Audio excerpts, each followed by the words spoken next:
Hey everyone, Dominic here, bringing you another Ravening report. So for this game, we've got Vampire Covenant versus the Dread Elves.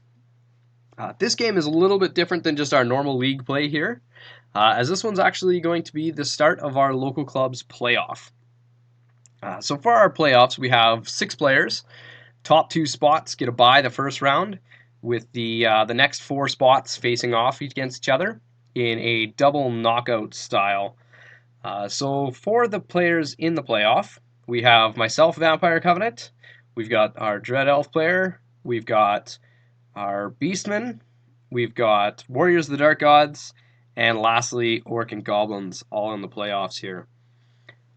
So for the first round, we also tend to set the objectives, the map, and even the deployment zone. It's just so that players are playing kind of the same thing. Gives you a little bit of time to know what you're coming up against and kind of prepare for it if you want. Another thing we do with our playoff rounds is once you start with a list, it's locked in for the whole playoff. Mind you, it's only 3 games to win the whole thing, really, but without anything else, let's get started here. So for the Dread Elves, he's got his regular kind of list. Not really any magic, really light on the shooting as well. It's going for sort of bulk of units and lots of different threats to sort of move around. So on this side, he has a unit of Dark Raiders. He's got a Raptor Chariot. He's got some Dread Princes. He's got a Kraken up here. Continuing on, he's got a Medusa up in front. He's got his General on a Raptor Chariot. I'm not sure how he's kitted out. He's got another Kraken. A big unit of Tower Guard up here. In that unit on the corner here, he also has an Assassin. He's got another Raptor Chariot. Some Dread Spears. He's got another unit of... these ones are his Acolytes. And then he also has another unit of Dark Raiders, sorry. For my army this time, what I'm going to be taking for playoffs here, I have a unit of 30 zombies, banner and a musician. Another unit of 30 zombies with a banner and a musician. I've got 9 wraiths. I've got 4 great bats. 2 bat swarms. There's 29 skeletons, sword and board, full command, and the banner of the Relentless Company. I have 2 more bat swarms, 2 bat swarms, Shrieking Horror. My characters here I didn't take a picture of after I put them out, but I have a Necromancer who goes in with the skeletons here. Wizard Master of Evocation. He's got the Necromantic Staff and the Talisman of Shielding. She's also the Army's General for this game. I also have a Banshee that's going in with the Wraiths. I have a Vampire Count on a Skeletal Steed. He's got the Brotherhood of the Dragon bloodline, and he took Crimson Rage. For magic gear, he's got the Death Cheater, and he's got the Eternity Gem. For weapons, he's got a Lance, a Halberd, and paired weapons. So, pretty survivable and pretty killy. The rest of the army, I also have 4 Brotherhood of the Dragon Vampire Knights. Full command on them.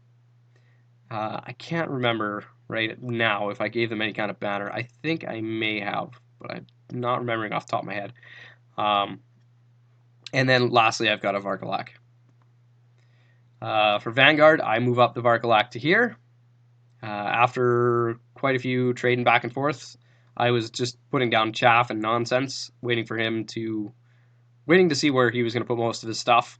Eventually, he just dropped to take first turn, which was actually pretty ideal for me. So, like I said, I Vanguard to here.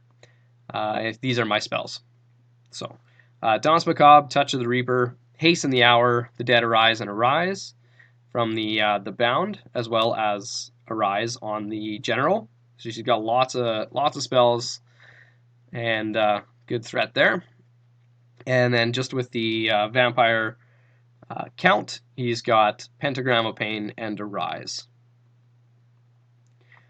These guys vanguarded up very, very little bit here. And these guys on this side vanguarded out as well. So here's a quick look at the table just before we get started. We did use map pack number 10 for this battle. With this, the deployment type was just straight frontline clash with breakthrough as the secondary objective. Just so for terrain here, we do have a field up here. There's a wall, impassable, impassable. There's a hill, there is a ruins, and a forest to finish out. Like I said, Dread Elves ended up dropping to take first turn, and let's get started. So over here, he moves up pretty aggressively on this side. Just kind of keeping a little bit of range, but still maybe a little bit further than needed to be. This side too, he's just going to move up, try and get some of those spears into my deployment zone, and just pick away shots with the acolytes and the raiders. Over here, he really didn't have much. He's just holding the center. Kind of going to push with this side. It actually kind of seemed like he was going to push with both sides, but goes into magic, does Pentagram of Pain over here, which is fine. He gets it off, only kills one guy. That's from here. I forget what other spell that the Medusa has, or what spell the Medusa has. But either way, we stop that. He goes into shooting, kills off a couple more zombies, and tries to do some shooting here. Didn't get any wounds on the Varkalak. That's what the table looks like as we're going to start turn number 1 for Vampire Covenant. So over here, like I said, I think he moved up a little too aggressively. I think he thought maybe I'd charge with the Varkalak, but instead I charged with the Knights. He elects to stand and shoot and take that charge instead of just fleeing off the board. They make it in. I didn't declare any other charges, and we move up like so. So at this point, the Shrieking Horror, he actually moved up within my range to go up and scream at him. But I was worried about this Kraken over here just bypassing the Lord. I didn't have enough movement to quite get right into place to lock him up. So I kind of move up my units in a way to set up my magic phase instead. And that's all I do. The other zombie unit just reforms on the spot. I had considered continuing moving up over here just to go after those legionnaires, but the chariot on the flank wasn't something I wanted to mess with too early. So yeah, that's kind of how the table looks like as we go into magic phase. Over here, we do Touch of the Reaper on his assassin. He decides to let it go, and I think we actually caused a single wound to him. Over here, we do Danse Macabre in a 9-inch aura. This one goes off and is exactly what I needed to better that original movement phase. So that's how I managed to set things up after that. Unfortunately, the Lord was out of the 9-inch bubble. I could have got him there, but I didn't want to move again too close to his center stuff right now. But I've essentially been able to block him a little bit here and put some other threats. As well as even get the Banshee within 8 inches to scream at the Medusa as well. Which we do. And we get really lucky and we wipe the Medusa off the face of the earth. And then the Shrieking Horror goes and screams at the Knights. And the Knights disappear. So I was pretty happy with that. And then I was even more surprised to learn that this guy apparently isn't fearless. He hightails it just outside of range of his Lord and fails his discipline. Doesn't run very far though. Over here in combat, we just wipe him out and just pivot on the spot like so. Facing the chariots that it comes in, the Varkalak is back behind. So as long as I hold this charge, the Varkalak will come in and wipe this side. And then I've cleared quite a few points in a whole side of the table already by turn 1 just about. So that's how the table looks like as we're going to start turn 2 for Dread Elves. So that chariot does come in, and he makes it. Unfortunately for him, the Kraken doesn't rally and continues to flee. And over here, he just moves up quite a bit of his guys again to surround one of the units of zombies, and pushes the second Kraken towards the center, just getting some better ranges. He does Pentagram of Pain and Magic over here, kills off a couple more zombies, and I think this is shooting, manages to knock off a few more zombies as well. Combat, he does kill, I think he did a charge and 2 wounds, and I did, I think, a wound and a banner back to him. Crumbled out one, but gained it back to Vampiric. So that's kind of how things are looking as we go into turn 2 for Vampire Covenant. To start here, I declare a charge from the closer to my general bat swarm to charge that Kraken off the table.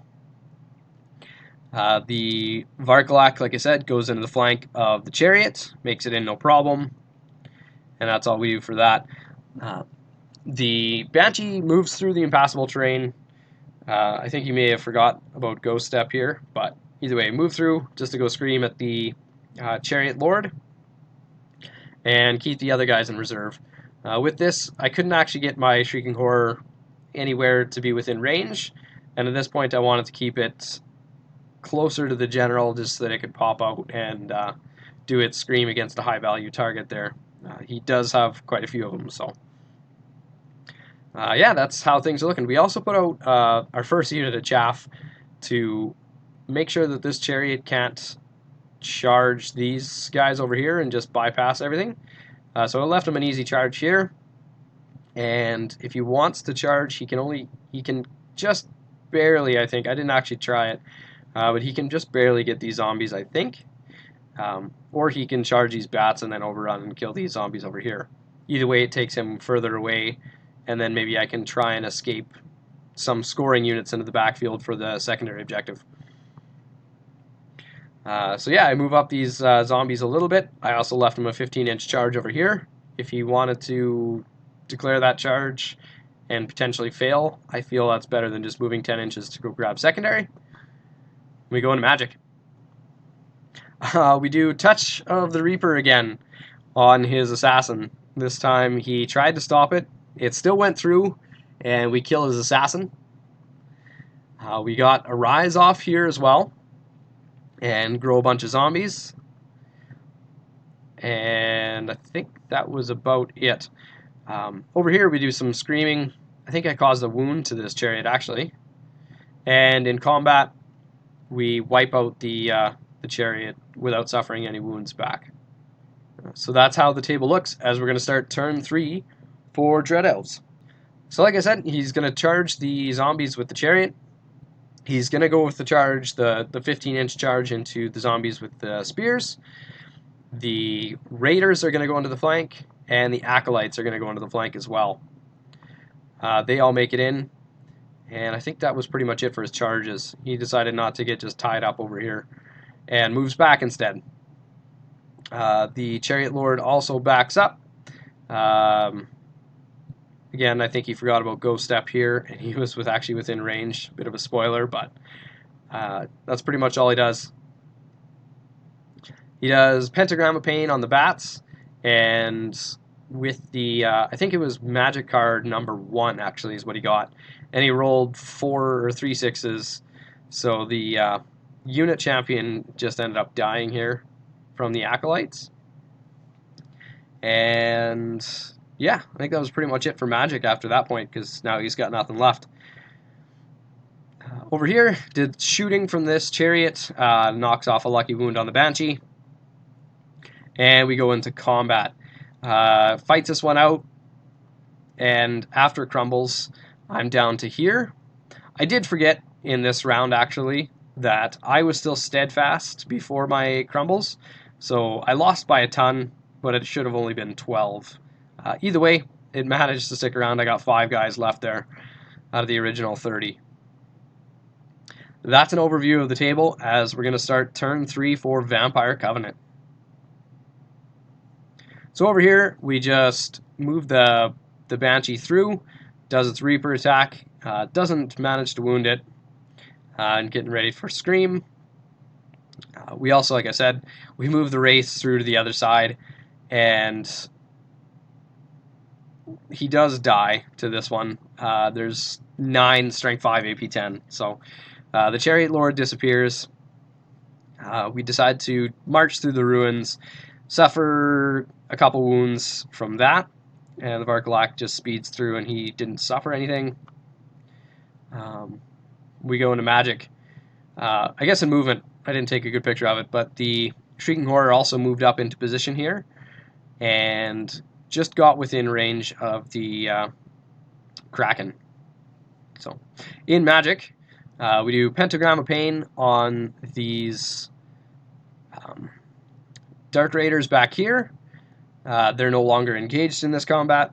We knock off a couple wounds. We do a Rise, and we gain a bunch of zombies back again. And we had also used our Relentless Company banner in the movement phase, marched up to here, and then we did a Bubble Danse Macabre again, get the bats out of the way, move up a few other things, and these guys are going to continue moving towards the objective here, like so. We did Hasten the Hour as well. This one went off. He did try and stop it. He did save dice for it.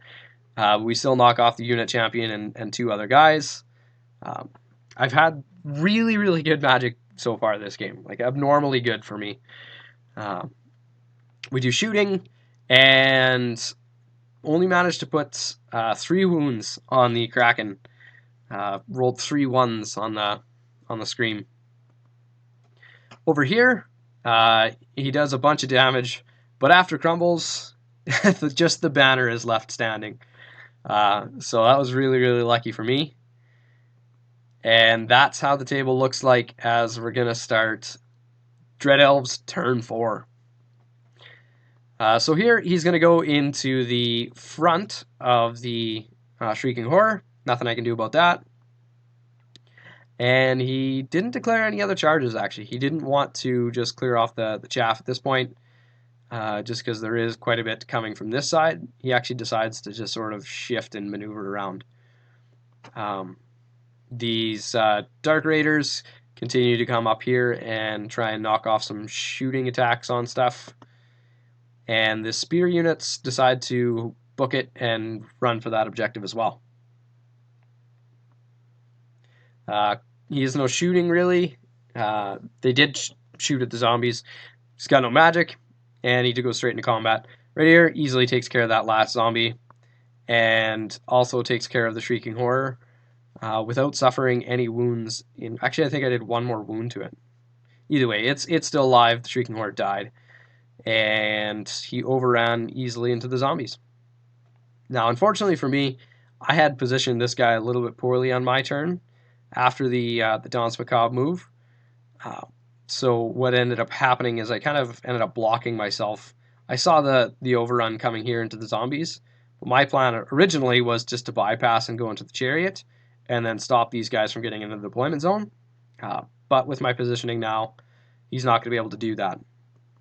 So that's what the table looks like as we're going to start Vampire Covenant turn 4. So since I blocked myself there, I decided to go in this other unit of spears. I think I can still get... I have the units, the knights that are scoring, so they can take the objective too if need be. So we go over here. He makes it in. And the rest of these units just continue to move up and threaten that tower guard. Keep the bats in front of it. The Banshee, moves through, kills a dude, and then it's going to come back here and scream. We go into magic. We do a Rise, get a bunch of zombies back here. I think I grew 10 zombies. We do Hasten the Hour to knock off a couple more tower guard, and it goes off. And then we also did a Rise over here and healed some wounds on the knights. Did some screaming, killed off a couple more from screams, and we go into combat here. He did issue the challenge. I had to issue the challenge, so go through, use paired weapons, just rip apart the unit champion. He is steadfast on a 7 and sticks around, and then passes that check to face me as well. Over here, he kills, I think it was 11 guys after crumbles is all he managed to kill, so one more than I had to, or I'm only down 1 from what I started either way. But yeah, that's what the table looks like as we're going to go into turn 5 for Dread Elves. So this time he's going to clear off those bats. The chariot's going to go into the front of the zombies, and the raiders are going to go into the flank of the zombies. So there's that. He moves up the acolytes up here, and the other unit of dread spears manages to get in the deployment zone as well. Into combat, since he's got no shooting or anything. This time I remember that I'm steadfast, and after my crumbles, I've got 2 zombies left alive. Actually, I think there's only 1 standing there. Yeah, after crumbles, I had 1 guy left alive. So he killed me down to 13, and then I was steadfast for that extra 1. I was really, really lucky. Over here, I continue to kill away at the spears. He does pass his check and sticks around again. And over here, he just kills the bats. What that's what the table looks like is we're going to start Vampire Covenant turn 5. So what we're going to do is we're going to go all in here. The Banshee goes into the flank. The Varkalak goes into the front. The Wraiths go into the front. And originally I was going to charge here. Just from across the table, I didn't even measure it. They were actually 20 inches away, so couldn't declare that charge at all. And they're just going to move up into the deployment zone. These bat swarms here are going to go into the flank of the acolytes. And everybody's going to make it in. Continue moving up the skeletons toward the deployment zone, keeping within range so that I can get there for turn 6. The knights also go in here just to grab it and make sure we have it. We go to magic. I did a rise over here, and just to gain wounds on the knights. I actually kind of screwed myself a little bit in this magic phase because I was out of range of most of my spells. So anything I cast really wasn't of that big importance. We did a rise to gain the wound back on the Banshee, just because, like I said, I didn't really have anything else to do, and that was it. Into combat, he kills this zombie, no problem, and both the Kraken and the Chariot turn around to face. We go into this one. He doesn't cause a single wound to me, and I cause a wound to him, so I win with a charge and a flank. He passes his check and sticks around, but fails to face me. We did the Tower Guard one next. He did damage, but I saved all but like 3, and 3 Wraiths go down. In return, we wipe them out to 2 guys. They run away. I did the pursuit with the Banshee. I pursued with the Wraiths because they were going to hit this unit as well. And I actually tried to restrain this pursuit just to face the center there. But unfortunately, he's failed his check and went for it. So we fight this one, and I do a bunch of damage to him again, but he's still steadfast because I'm light troops and I don't have ranks. And then we just reposition to maximize contact here. So I got all my attacks at him next turn. Speaking of which, this is going to be turn 6 for Dread Elves. So the Chariot can see to go into the flank of the Vampire Lord. He's going for it. And the Kraken, he can see technically because of the heights, but unfortunately he's actually in the rear arc, so he can't actually charge there. He's just going to go in here and kill these bats to preserve those few points as well. Over here, he just moves to the side to preserve a few points. And that's how things are looking. The Tower Guard don't rally. They continue to flee just a little bit. And then we go into combat. As you see, he wipes out the bats, no problem. just elects to stay where he is. And over here, we kill all except for one of the spears. They break, as does the chariot. We chase the chariot with the Lord. He gets away. We chase the spears with the wraiths. They get away. But this is going to be turn 6 coming up for Vampire Covenant. So the Vampire Lord is going to charge that chariot and catch it. The Banshee is going to go over here and catch the last remaining Tower Guard. The Wraiths are going to catch the last remaining spear. And that's that. The Varkalak just pivots on the spot to say, what's up, what's up? And yeah, that's kind of how things look.